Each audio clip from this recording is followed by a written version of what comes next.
তো জয় হিন্দ ফ্রেন্ডস, আজ থেকে আমরা রেলওয়ে চ্যালেঞ্জার বইয়ের যে 13টি টপিক আছে সেই প্রত্যেকটা টপিককে আস্তে আস্তে আমরা কমপ্লিট করব। আশা করি তোমাকে এই ভিডিও থেকে অনেক হেল্প হবে। তো চলো আমরা শুরু করি। প্রথম আছে আমাদের জেনারেল নলেজ, সাধারণ জ্ঞান। এর প্রথমে যে একটা পেজ আছে রেলের নিয়ে আছে, সেটা নিয়ে আমরা আলোচনা করব। ভারতীয় রেল সম্বন্ধে গুরুত্বপূর্ণ কিছু তথ্যাবলী, যেমন ভারতীয় রেল এখন এশিয়ার সব থেকে বড় রেল। এশিয়ার সব থেকে বড় রেল কোথাকার রেল? ভারতীয় রেল। দ্বিতীয় নম্বর, বিশ্বের চতুর্থ বৃহত্তম রেলওয়ে নেটওয়ার্ক। এই যে ভারতীয় রেল আছে, এটা বিশ্বের কত নম্বর রেল? চতুর্থ, মানে 4 নম্বর বৃহত্তম রেল। ব্রিটিশ ভারতের রেলপথ চালু হয়, মানে ব্রিটিশ ভারতে, মানে যখন ব্রিটিশরা আমাদের দেশে রাজ করছিল, শাসন করছিল, সেই সময়কার কথা বলছে কি ব্রিটিশ ভারতে রেলপথ চালু হয়। তাহলে এই রেলপথ যখন আমরা যাতায়াত করছি, তো এইগুলো স্টার্ট হয়েছিল কোন কাল থেকে? ব্রিটিশ আমল থেকে। ব্রিটিশ ভারতে রেলপথ চালু হয় ও সম্প্রসারণের জন্য দুটি কোম্পানি স্থাপিত হয়। একটা হচ্ছে ইস্ট ইন্ডিয়া কোম্পানি, আরেকটা হচ্ছে great India peninsula railway company. পরবর্তীকালে মাদ্রাজ রেলওয়ে কোম্পানি নামে আরও একটা কোম্পানি স্থাপিত করা হলো। দুটি কোম্পানি স্থাপিত করা হয়েছিল, একটা ছিল ইস্ট ইন্ডিয়া কোম্পানি আর 2 নাম্বার ছিল গ্রেট ইন্ডিয়া পেনিনসুলা কোম্পানি। এরপর আরও একটা কোম্পানি স্থাপিত করা হলো, নাম হচ্ছে Madras railway company. Great India peninsula company of central railway তরফে যে 2 number company great Indian peninsula central railway তরফ থেকে 1853 সালে 16 এপ্রিল মুম্বাই থেকে থানে পর্যন্ত, মহারাষ্ট্র মুম্বাই আছে, সেখানেই থানে আছে। মহারাষ্ট্রের মধ্যে মুম্বাই আর থানে দুটোই পড়ছে, হ্যাঁ, মহারাষ্ট্র মধ্যে। আর মুম্বাই থেকে থানে পর্যন্ত 34 কিলোমিটার দূরত্ব। কত কিলোমিটার? 34 কিলোমিটার দূরত্বে প্রথম ভারতীয় রেল যাত্রীবাহী যাত্রা শুরু হয়। মানে মানুষ যাতায়াত করার জন্য যে ট্রেনটা প্রথম শুরু হয়েছিল, সেটা হচ্ছে মুম্বাই থেকে থানে পর্যন্ত 34 কিলোমিটার দূরত্বে। 1905 সালে লর্ড কার্জনের আমলে রেলওয়ে বোর্ড গঠন হলো। রেলওয়ে বোর্ড গঠিত হয়েছে 1905 সালে লর্ড কার্জনের আমলে। 1925 সালে 3 ফেব্রুয়ারি প্রথম ইলেকট্রিক ট্রেন চালু হয়। আজ তুমি দেখতে পাবে সব জায়গাতেই ইলেকট্রিক ট্রেন বেশি আছে। 1925 সালে 3 ফেব্রুয়ারি প্রথম ইলেকট্রিক ট্রেন যাত্রা শুরু হয়। 1951 সালে রেলের জাতীয়করণ হয়। রেলের জাতীয়করণ হয়েছে কত সালে? 1951 সালে। বর্তমানে বারাণসী কোথায় আছে ভাই? উত্তরপ্রদেশ আছে। বর্তমানে বারাণসীতে ভারতের সব থেকে বড় ডিজেল ইঞ্জিন তৈরি কারখানা আছে। সব থেকে বড় ডিজেল ইঞ্জিন তৈরি কারখানা কোথায় আছে? উত্তরপ্রদেশ। যদি অপশন না থাকে তো বারাণসী বলবে, হ্যাঁ, কারণ বারাণসী উত্তরপ্রদেশের মধ্যে আছে। ভারতে প্রথম রেল ইঞ্জিন তৈরি কারখানা, কি ইঞ্জিন? রেল ইঞ্জিন তৈরি কারখানা পশ্চিমবঙ্গে। আমাদের পশ্চিমবঙ্গে, যারা পশ্চিমবঙ্গ থেকে বিলং করছো, আমাদের পশ্চিমবঙ্গের আসানসোল চিত্তরঞ্জনে স্থাপিত হয়েছে। এই কারখানাটি সুইজারল্যান্ডের কারখানা আদলে তৈরি হয়েছে। বর্তমানে এই কারখানাটি শুধুমাত্র ইলেকট্রিক রেল ইঞ্জিনে তৈরি করে। ব্যাস।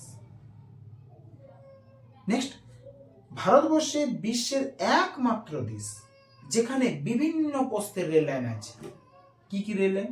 Broad gauge, metre gauge, narrow gauge, special gauge.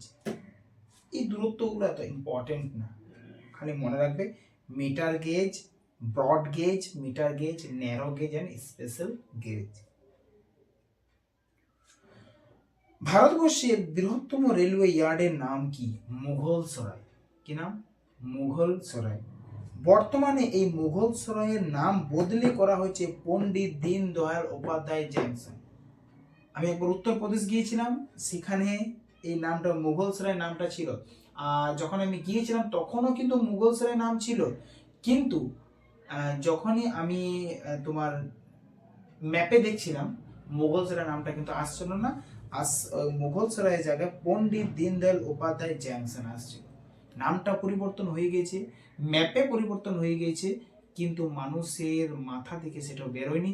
আমি যাকেই শোধাই না কেন যে না এমনটা বলেতে কিছু নেই, দেখো কি মুঘলসরাইয়ের নাম পরিবর্তন হয়ে কি হয়েছিল, পণ্ডিত দীনদয়াল উপাধ্যায় জংশন, ভারতের সব থেকে বড় রেলওয়ে ইয়ার্ডের নাম এখন বর্তমানে পণ্ডিত দীনদয়াল উপাধ্যায় জংশন। এর আগের নাম ছিল কি মুঘলসরাই। এটা আছে কোথায়? উত্তর প্রদেশে। শর্ট ফর্ম কি? ইউপি। উত্তর প্রদেশের মুখ্যমন্ত্রীর নাম যোগী আদিত্যনাথ। ভারতবর্ষে বৃহত্তম রেলওয়ে ক্রসিং এর নাম হচ্ছে ইটারসি। আর ইটারসি আছে কোথায়? মধ্যপ্রদেশে। ভারতবর্ষে তথা বিশ্বে সব থেকে লম্বা বৃহত্তম রেলওয়ে প্ল্যাটফর্মের নাম হচ্ছে গোরখপুর। কি নাম? গোরখপুর। গোরখপুর আছে কোথায়? উত্তরপ্রদেশ। ভারতবর্ষের দীর্ঘতম রেলওয়ে সেতু মানে ব্রিজ কোথায় আছে? আসাম। আসামের কোন জায়গাতে? বগিবিল আসাম। বগিবিল আসাম। নেক্সট, ভারতবর্ষের সব থেকে বেশি উচ্চতায় অবস্থিত, উঁচুতে অবস্থিত রেলওয়ে স্টেশন এটা হচ্ছে ঘুম। ঘুম আছে কোথায়? দার্জিলিং। আর এর উচ্চতা বলেছে 2257 মিটার। 2257 মিটার। আর আমরা যে গেজ পড়লাম, broad gauge, metre gauge, narrow gauge, special gauge, তো এই ঘুমটা তৈরি করা হয়েছে ন্যারো গেজের দ্বারা। তারপর প্রশ্ন হচ্ছে ভারতের সব থেকে বেশি উচ্চতায় অবস্থিত রেলওয়ে স্টেশন যদি ব্রড গেজের দিক থেকে বলে, যদি ন্যারো গেজের দিক থেকে বলে তাহলে কি বলবে তুমি? ঘুম। 2257 মিটার দার্জিলিং আছে। আর সেম কোশ্চেন, সব থেকে উঁচুতে অবস্থিত যদি ব্রড গেজের দিক থেকে বলে তাহলে হবে কাজিগুন্ড। এটা হচ্ছে তোমার 1730 মিটার। এটা কাশ্মীরে আছে। কোথায় আছে? কাশ্মীর। ভারতের প্রথম রেলের জাদুঘর নতুন দিল্লি। ভারতের বৃহত্তম ডায়মন্ড ক্রসিং নাগপুর, মহারাষ্ট্র। ভারত তথা এশিয়ার প্রথম মহিলা ডিজেল ইঞ্জিন ড্রাইভার, তার নাম হচ্ছে মুমতাজ এম কাজী, নারী শক্তি পুরস্কার পেয়েছেন। তো মুমতাজ এম কাজী কিসের পুরস্কার পেয়েছিলেন? নারী শক্তির পুরস্কার পেয়েছিলেন। ভারতের যেসব রাজ্যে রেল লাইন নেই সেটা হচ্ছে সিকিম, আন্দামান নিকোবর দ্বীপপুঞ্জ, দাদর ও নাগর হাভেলি। 1954 সালে 1 এপ্রিল প্রথম রেলের বিমা চালু হয়। রেলের বিমা চালু হয় 1924 সাল থেকে 1925 সাল পর্যন্ত রেলের বাজেটকে সাধারণ বাজেট থেকে পৃথক করা হয়েছিল। 1924 সাল থেকে 1925 সালের মধ্যে রেলওয়ে বাজেটকে সাধারণ বাজেট থেকে পৃথক করা হয়েছিল। এই ভিডিও, এই জ্ঞান তোমাকে একটা আলোর পথে নিয়ে যাবে। আমার ভিডিওর সাথে যুক্ত হও, ভিডিওতে কমেন্ট করো, সাথে থাকো, সঙ্গে থাকো।